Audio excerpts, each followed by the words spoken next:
अस्सलाम वालेकुम dear students, उम्मीद करती हूँ आप सब खैरियत से होंगे। आज हम अपना इस्लामियात का समर हॉलीडे पैक स्टार्ट करने लगे हैं। सबसे पहले हमने नाम मेंशन करना है। ओके, नाम मेंशन करने के बाद क्लास मेंशन करने के बाद सेक्शन मेंशन करने के बाद कैंपस मेंशन करने के बाद स्टूडेंट आईडी मेंशन करनी है। ओके, स्टूडेंट आईडी मेंशन करने के बाद आप सफ़ा नंबर 17 पे आ जाएं। ठीक है, सफ़ा नंबर 17 पे हमने सबसे पहले डेट मेंशन करनी है। डेट हमारे पास 16 जून 2025। ठीक है, आज जो डेट है हमारे पास 16 जून 2025 है। ओके, डेट मेंशन करने के बाद हमने क्वेश्चन को पढ़ना है। क्वेश्चन को पढ़ने के बाद समझेंगे, समझने के बाद हम इस क्वेश्चन को हल करेंगे। क्वेश्चन हमारे पास क्या है, दर्ज झैल तस्वीर में सूरज का मकाम देखते हुए 5 नमाज़ों के नाम लिखें। पहले हमने क्या करना है, तस्वीर को देखना है, उसमें सूरज का मकाम देखना है। मकाम देखते हुए सूरज का नमाज़ों के नाम लिखेंगे कि कौन सी नमाज का टाइम हो रहा है। ओके, सबसे पहले जो हमें तस्वीर दी गई है, हम इसमें ये देख रहे हैं कि हल्की हल्की सी रोशनी हो रही है। ठीक है, और आप देखते होंगे जब हल्की हल्की रोशनी होती है तो सुबह का टाइम होता है। ठीक है ना, सुबह का टाइम हल्की हल्की रोशनी हो रही होती है तो सुबह का टाइम होता है। तो उस टाइम हमारे पास फजर की नमाज का वक्त हो रहा होता है। ओके, नंबर 2 पिक्चर पे देखें तो सूरज जो है वो बिल्कुल निकल आया है। ठीक है, बिल्कुल टॉप पे है, तो इसका मतलब है कि हमारे पास जोहर की नमाज का वक्त हो रहा है। नंबर 3 पिक्चर, ठीक है, जो हमारे पास नंबर 3 पे पिक्चर बनी हुई है, उसमें जो सूरज है वो आहिस्ता आहिस्ता से क्या हो रहा है, नीचे आ रहा है। ठीक है, मतलब आहिस्ता आहिस्ता से अब ढलने लगा है।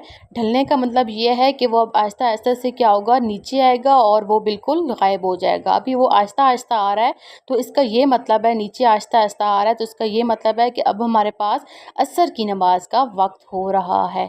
ओके, नंबर 4 पिक्चर पे देखते हैं तो हमारे पास जो रोशनी है वो बिल्कुल एक किस्म की गायब हो चुकी है, मतलब कि सूरज बिल्कुल गुरूब हो गया है। तो अभी हमारे पास हल्का हल्का सा अंधेरा है। ठीक है, रोशनी बिल्कुल भी नहीं है, तो सूरज भी नहीं है और चांद भी नहीं है। इसका ये मतलब है कि हमारे पास मगरिब की नमाज का वक्त हो रहा है। ठीक है, नंबर 5 पिक्चर पे देखें तो हमारे पास चांद निकला हुआ है। ठीक है, और रोशनी भी जो है वो बिल्कुल नहीं है। रोशनी बिल्कुल का मतलब ये है कि हमारे पास अंधेरा है। ठीक है, बिल्कुल डार्क हो गए हैं। ठीक है ना, हर चीज़ हमारे पास हर तरफ अंधेरा ही अंधेरा है। तो इसका मतलब ये है कि हमारे पास सूरज नहीं है, अब चांद आ गया आसमान पे। तो चांद का मतलब ये है कि हमारे पास इशा की नमाज का वक्त हो रहा है, रात का वक्त है। ठीक है, तो आपने इसमें 1 बाय 1 क्या कर लेना है, अपनी नमाज़ों के नाम लिख लेने हैं। पहली पिक्चर हमें क्या बता रही थी, फज्जर। ठीक है, सेकंड पिक्चर में हमें क्या बताया कि हमें उसने बताया कि यहाँ पे जोहर की नमाज का वक्त हो रहा है। थर्ड पिक्चर में हमें असर की नमाज का वक्त बता रही थी। ओके, और जो फोर्थ पिक्चर थी वो हमें मगरिब की नमाज का वक्त बता रही थी।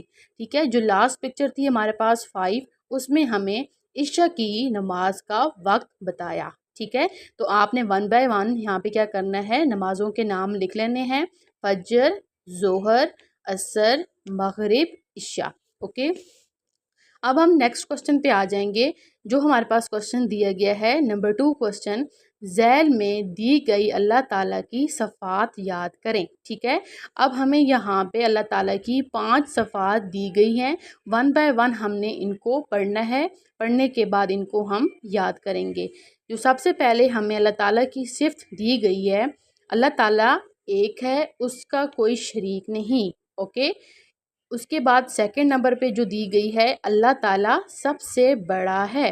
ठीक है, थर्ड पे जो हमें दी गई है सिर्फ अल्लाह ताला की, अल्लाह बहुत बड़ा मेहरबान और रहम करने वाला है। ठीक है, फोर्थ वन पे जो हमें सिर्फ दी गई है अल्लाह ताला की, अल्लाह ताला हमेशा से है और हमेशा रहेगा।